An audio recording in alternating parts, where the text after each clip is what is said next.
All right, I'm back. I was having some technical issues, so sorry about that. People like probably like the ones who were watching, probably like, Coach, what in the world just happened?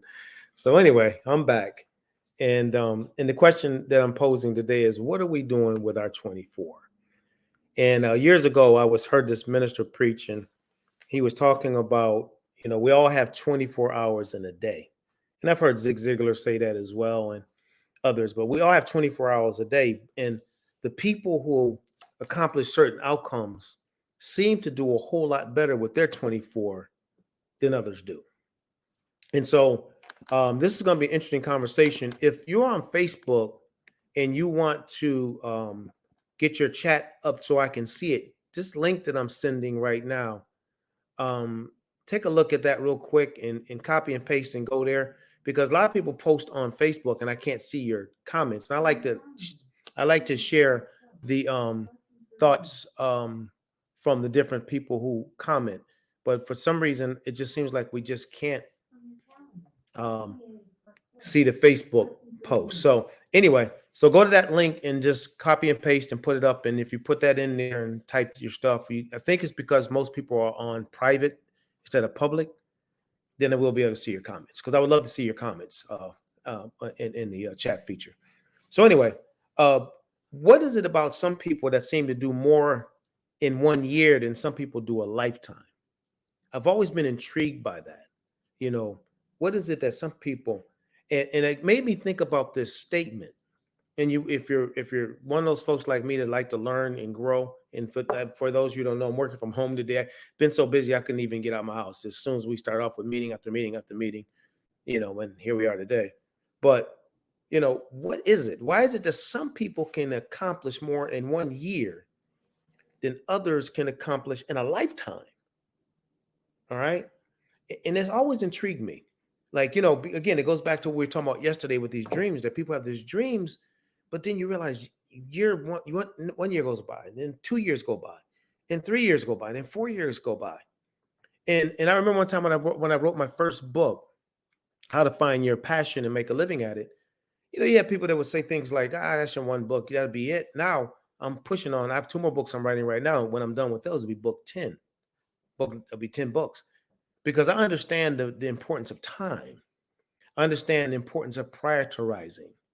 And I think what happens is, because of the human experience, we all tend, all right, we tend to get focused on the task at hand, but don't think about the future. So the reality is right, what's in front of us is the priority, but we're not thinking about what's coming up in the future, and how do we get where we are to where we want to be, you know. And so I just want to talk about that for a few moments, because a lot of times we waste a lot of time. Now, I wish I'd have my friend Rachel Revel on, because she really should be talking to us about this right now. She's more of an expert than I am. And I'm gonna pop her website up here in a moment. Uh, but the reality is, that's what we got to ask ourselves the question, because it may seem like we have forever, my friends, but we don't. There's things we want to do, there's things we want to contribute to society, there's careers we want to pursue, and a lot of times we keep saying tomorrow, or next week, or next month.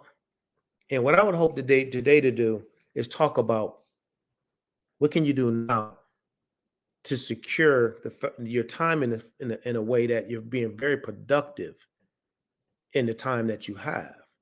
Now, I'm gonna give you a quote that I use a lot that my motivational speaking friends don't like, and but that's okay; they'll survive. And that is this. Here's one many of you've heard me say it before, and that is: motivation without information is simply a good conversation.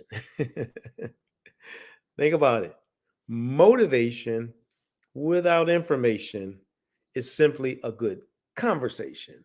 Now, I have to give our sitting governor credit for that quote, because he and I were speaking at an event in Delaware years ago. He was the lieutenant governor there. Then he went on to become the congressperson, and now he's the governor. But we were speaking at this event at a school here called Howard High School. And And I said to him at the time, Lieutenant Governor, Carney, if you could just give me some feedback on my presentation, I would love it, because he sat there to listen. He was up next after I was. And so I got up and I did my presentation. And when I got done, I sat down. I said, "What are your thoughts?" He said, "Well, Coach," he said, "to be honest with you, you gave that motivational, the informational speech in a motivational kind of way." And I love that because I get what he was saying is like, even though I was there to share some specific information with a bunch of educators and others, the way I delivered it was motivational. So what that proves is you need both in order to succeed. The problem with our society today, and write this down if you're a note taker, we are motivation junkies. Yes, I said it. I just lost all my motivational friends. All my friends who make their money motivational speaking mad at me right now. I don't care. We are seriously motivational junkies. We love to be motivated. We love to be motivated. In speeches, we love to be motivated. And listen, I am not against motivation. I've been doing motivational stuff for years, and I still do motivational presentations. I think they have a purpose. But when I am just always looking for motivation, listen to this, instead of implementation, then I'm just frustrating myself. Think about that.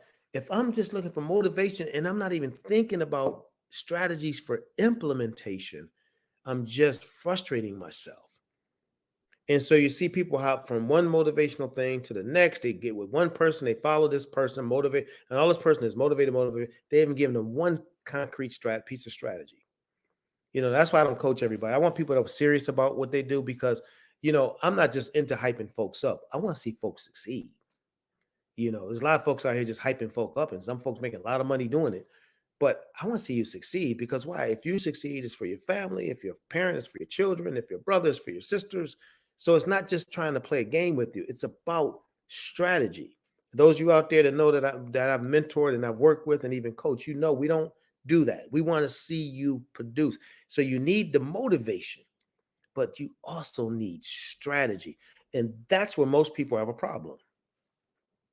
Most people love motivation. They hate strategy. They don't want to go through the process of learning the skill sets that I need to have the discipline to slow myself down and stay focused on the task at hand. So the people who seem to produce the most in 24 hours that make their lives are so productive, they're not the fastest movers in the world. Sometimes they move slow. But when they get done, the book is done. When they get done, the restaurant is up and running. When they get done, the business is thriving. They didn't rush into it. They weren't looking for a quick outcome. They said, let me connect the dots to the pieces that are needed to produce this outcome. And so if you can take any away from our presentation today, when we talk about what are you doing with your 24, if you're just waking up doing the same thing today that you did yesterday, that's crazy. We got to keep advancing. One thing I shared in one of these other presentations is like a little bit of an advancement at a time. It doesn't have to be a big advancement. It doesn't have to be a big advancement. I love these quotes. I saw a few quotes that were really interesting. One is this: you are not what you do, you are what you do, not what you say you will do. All right. You are what you do, not what you say you would do. Think about that. It's interesting. All right. And I love this one here. Words may inspire, but action leads to change. Words may inspire, but action leads to change. When you see somebody that's changed a culture, a person that's changed a society, changed their family's history, all of that, those weren't people that's just talking. Those are people that's doing. Those are people that are willing to slow down and put plans in place and put systems more than anything in place to produce outcomes. That's where the power is. And I love this last little quote here. It says, don't talk, act. Think about it. Don't talk, act. Don't say, show. Don't promise, prove. You want to write that down. Don't talk, act. Don't say, show. Don't promise, prove. All right. And like I always jokingly said, now my work is I'm a consultant, I'm a speaker, so I say things. But there's a lot of people that don't have to say anything. It's just do it, and people gonna see it. You know, Dr. J didn't have to tell people he was a great basketball player. We saw it every day on television. He didn't say, "Yo, you know I'm a good hoop, but I'm the best." No, Michael Jordan, none of them. Bill Gates didn't have to say, I built one of the most successful companies in the world. We see it. Actors, entertainers. Some folks, they just, they don't talk, they act. They don't say, they show. And they don't promise, they prove.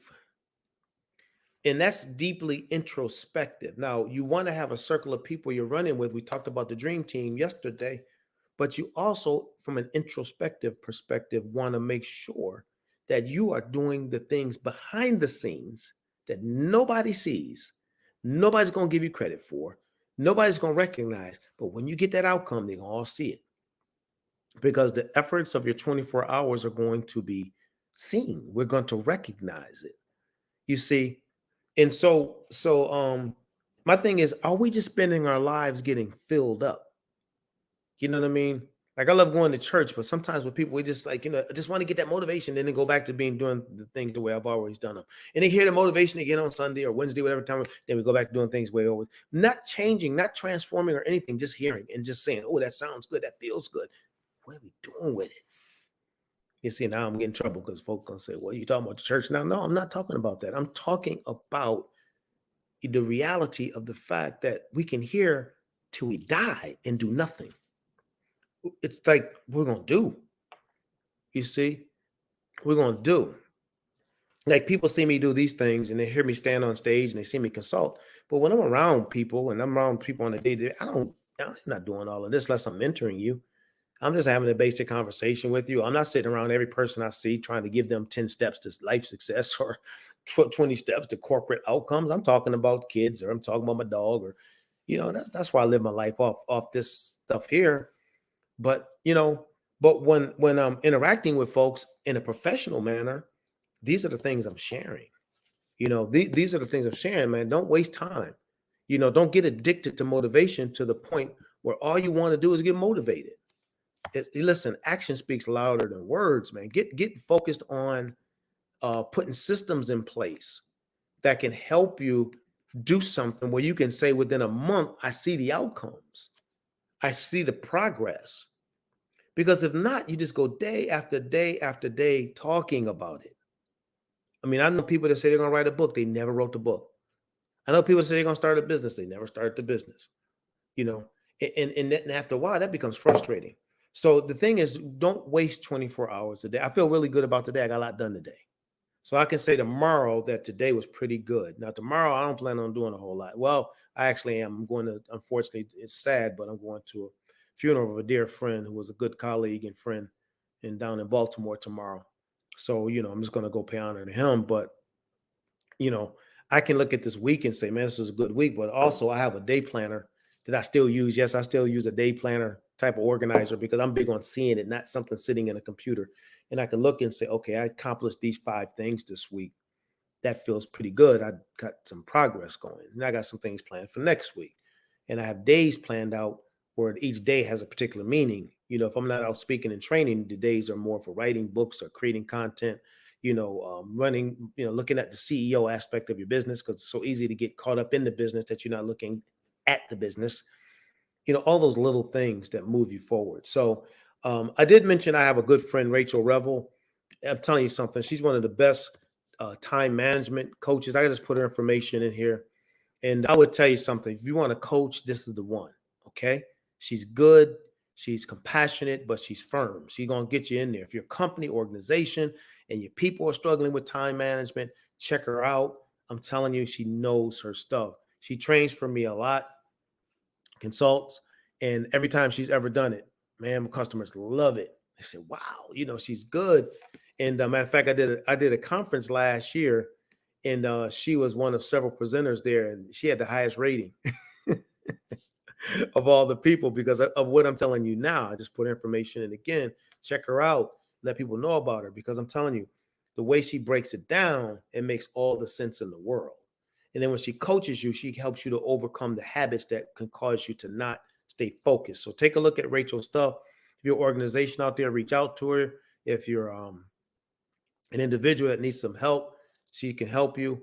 And she's really good at what she does. Okay. I'm just kind of, yes, I am giving her a plug. She's really, really good.